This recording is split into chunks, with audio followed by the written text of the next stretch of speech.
I would like to invite Professor Sridhar for the summit keynote. Professor Sridhar works in the area of telecommunication technology, management and policy. Welcome, sir.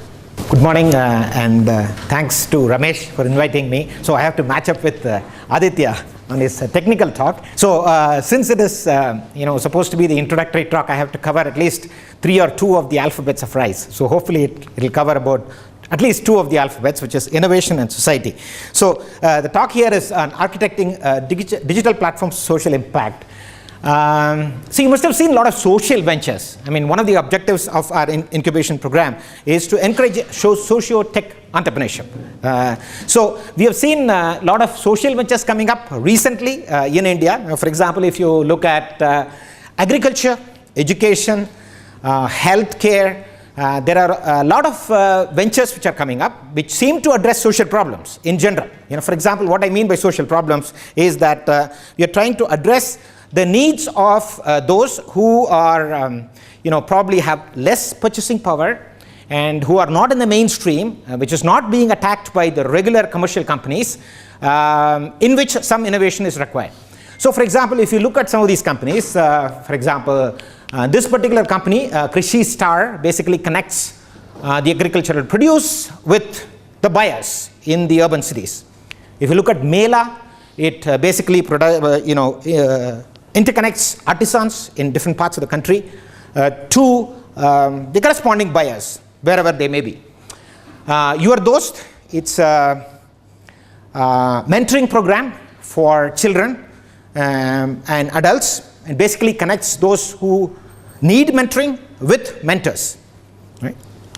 Vedantu is a classic case where it provides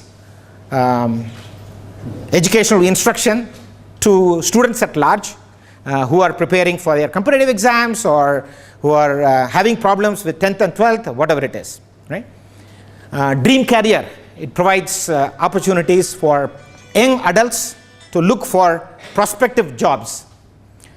Meesho, largest online reseller network for women. It's basically addressed at women who are at home and who want to basically use their spare time in order to be involved in reselling activities, much like what Flipkart does on a large scale. Right? And then you have Unifor, which is being incubated at IIT Madras. It's a speech recognition platform which basically tries to provide any kind of voice services in different languages, whatever language it may be, in Indian languages. So we also have a lot of social tech startups at IIIT-B. For example, N-Smiles is one of the startups which is trying to provide basically counseling for differently disabled children using professional counselors. We have Morning Cart, who basically wants to connect the milk vendors with the customers of milk products, milk and associated products. So we have a lot of these, right? And these are not traditionally attacked by large companies because we are talking about people who are disadvantaged to some extent, either financially or otherwise. And therefore, the problems that these social tech enterprises face is really different from what Flipkart does. And one more important thing is all these, whatever you have seen, use the word called the platform. So I'm going to really focus on what a platform is and how, for example, platforms are independent of the social tech enterprises. Apart from that, there is also a lot of funding which is coming in for social tech enterprises. I mean, these are all some of the social incubators. For example, Villagrow, Deshpande Foundation, Action for India. See, these are all basically foundations which are supporting socio-tech enterprises. I mean, these are not supporting Flipkart, but they are also supporting the companies such as N-Smiles. Now, the important thing is that there are a lot of questions for socio-tech enterprises. One of the first things is the model of socio-tech enterprises sustainable on a long-term basis, right? I might do it for the time being. I might get some funding from some of these foundations. I might do it for some time, but is it sustainable on a long-term basis, right? Is there any business model that we can build for providing these kind of services? And that's a question which nags socio-tech enterprises, right? Most of the socio-tech enterprises, after the funding stops, they collapse. because they are not able to sustain their business model. The second thing is the model scalable?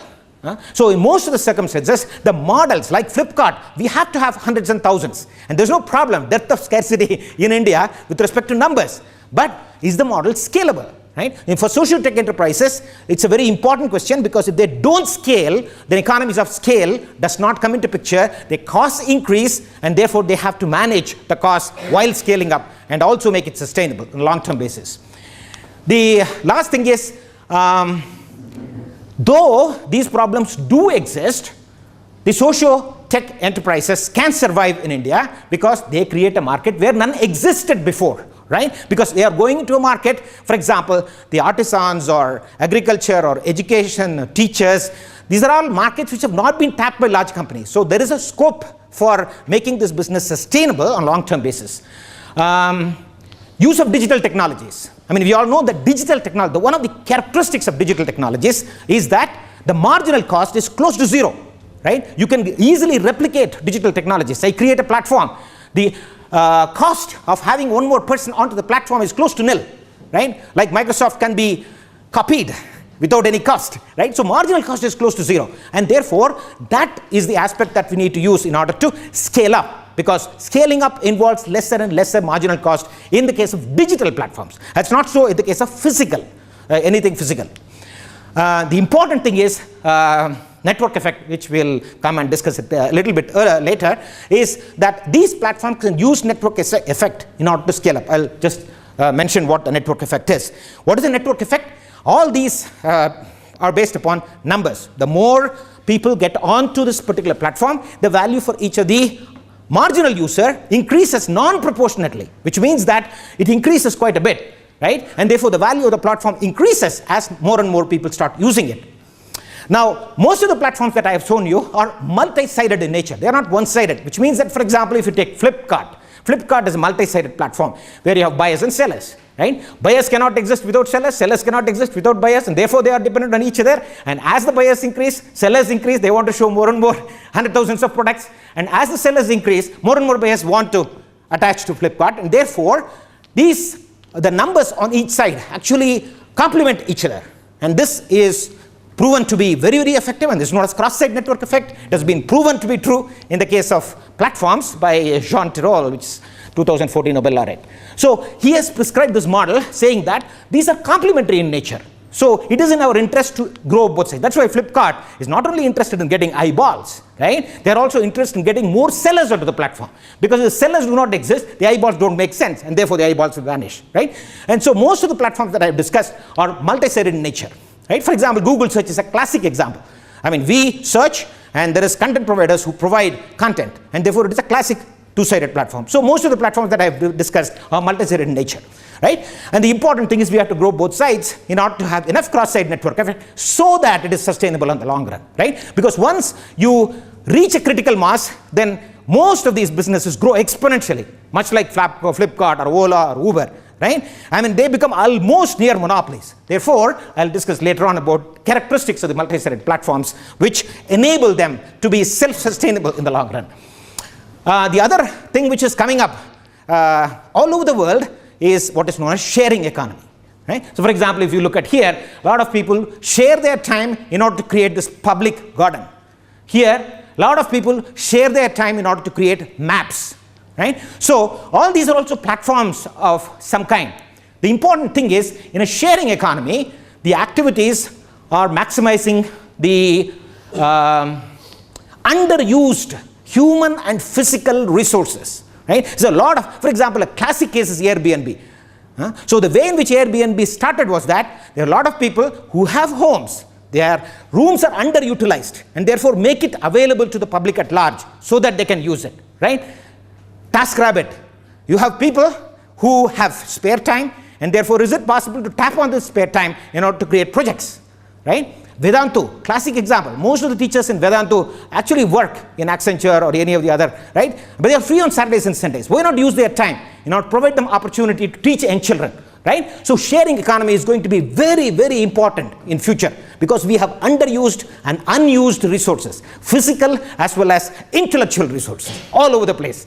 And it is rampant in developing countries such as India, right? And therefore, is a huge opportunity for using this sharing economy principles in order to build a social enterprise, which use unused, underused resources.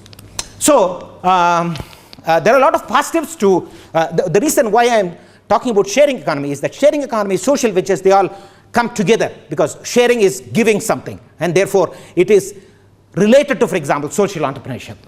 The important thing about sharing economy or energy platforms that we have discussed is that you use the resources to the fullest extent. You maximize the use of resources, and therefore it is efficient from the country's point of view. It reduces the search cost. For example, I am free between 7 and 9 p.m., but nobody else knows, right? Unless somebody discovers that I am free at 7 to 9. All these platforms do the same thing, right? So they reduce search cost, they reduce information asymmetry, so that the unused or underused resources become available and known to the public so that somebody else use it, right? And therefore it is important. The third is disintermediation.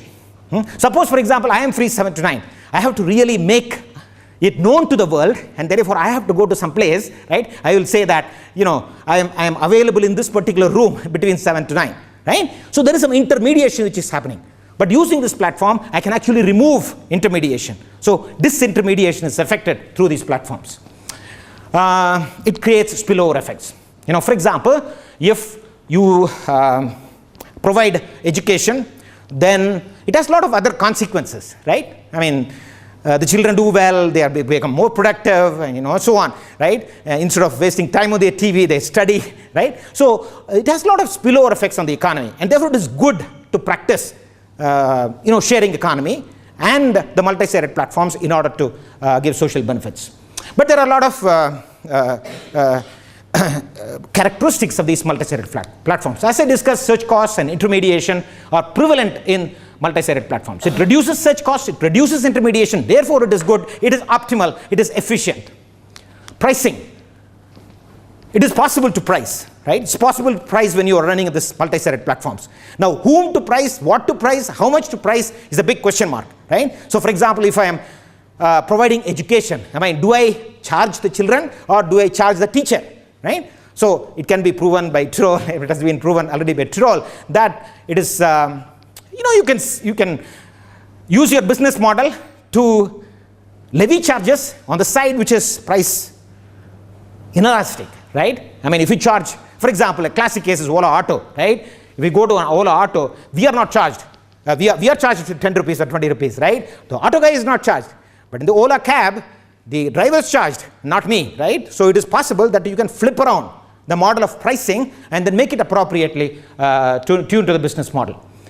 In general, platforms tend to get commoditized because it's easy to replicate, right? That's one of the reasons why we have millions of startups in the country, whereas only hundreds survive.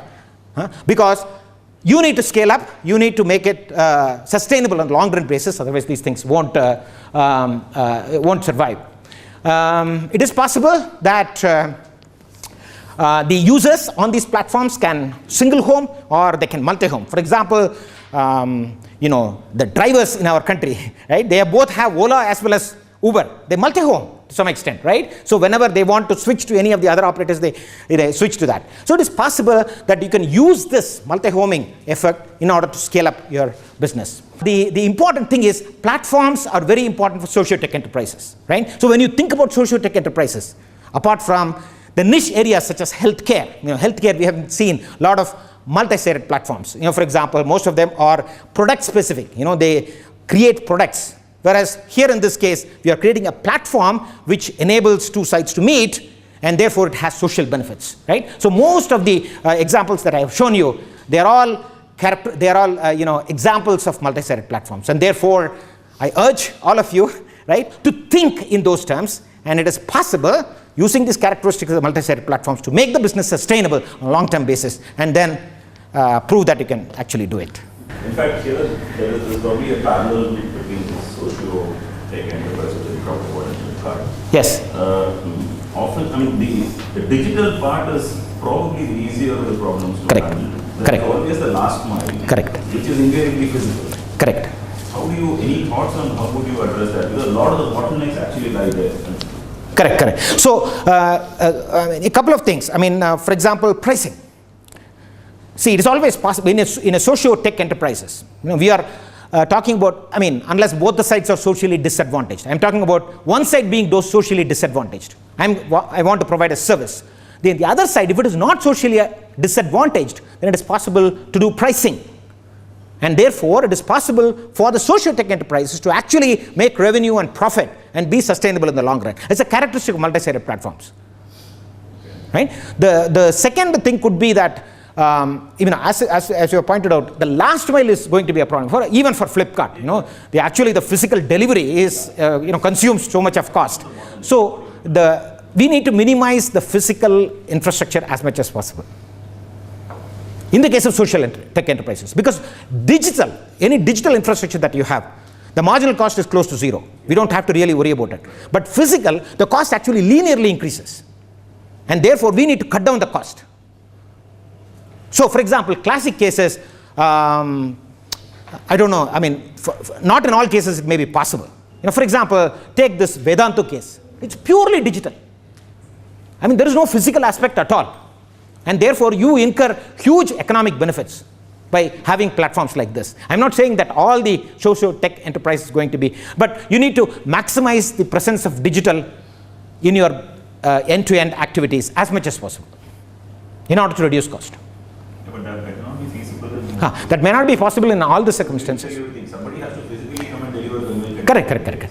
So, for example, what Manikart has done, Manikart, they are not here. So, what they have done is they use the existing milk vendors to sell multiple products, right? And it is demand and delivery, right? Delivery on demand. So, you don't have to really, plan ahead for 1 month and get all the coupons and things like that. You can plan every 24 hours, you can plan your sources. And anyway, this milk vendor is there in the last mile. They are using the advantage of the last mile which is already present, right? Unlike in the case of Flipkart, where they have to invent the delivery mechanism. So here the delivery model already exists, right? So it gives marginal benefit, which is positive to the milk vendors, and therefore they are willing to be part of it. So this is a classic case, right? N-Smiles if you take. Most of it is digital, except for the sessions that N-Smiles will do in presence.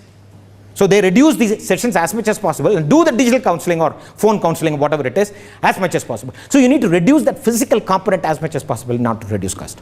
So I'm not saying that it is possible in all circumstances, but any other questions? Yes, Hamid. It looks like Flipkart is anti-social. No, I'm not saying that. I'm just saying that Flipkart wants to make money, right? And the objective is maximize profit. Whereas social tech enterprises may not be so. Is it for profit or not profit? We have to classify first. Airbnb is still a profitable venture. Very social. I think the goal is going to be profit. Correct. So what I mean by sustainable is that you have to make profit. At least you have to cover costs. Otherwise, it's not sustainable, right? So it has to be sustainable, but it is. What? Yeah. At the point of time, that's what I would like to know.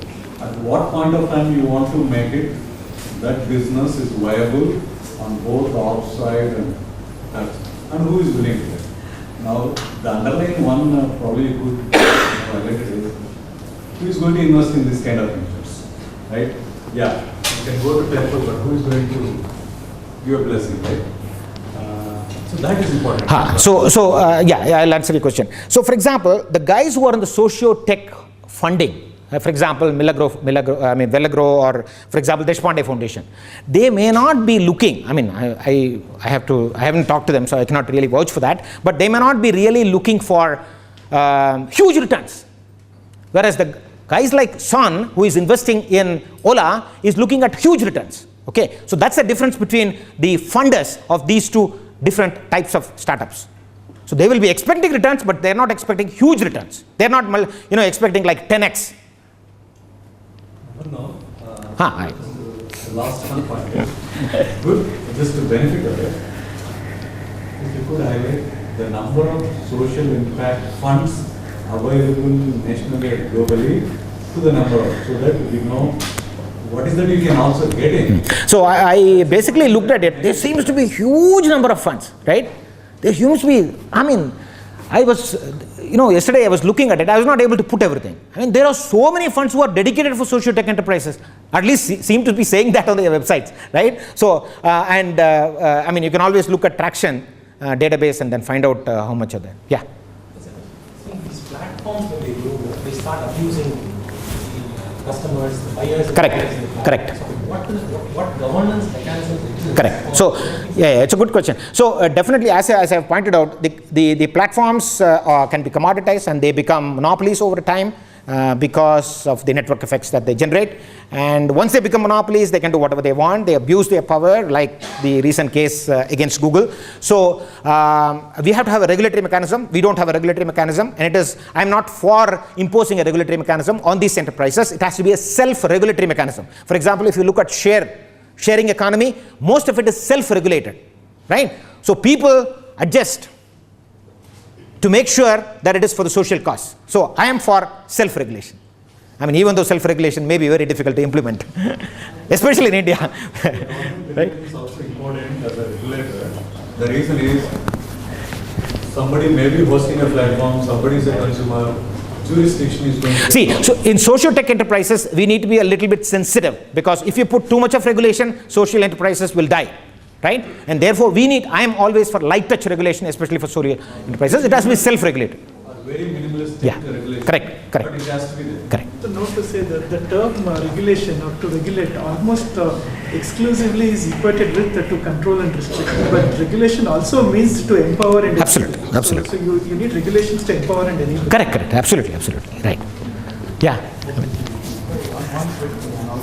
Now, for example, just 1 minute. So, recent CCI verdict on Google is actually empowering third-party agencies and users. It's not for putting a trust. Yeah. In terms of viability of social enterprises, one is looking at cost, the other is looking at value. Correct. You can do both. You Correct. Play on the cost because digital technologies allow you to play on the cost, and therefore you will look at disintermediation.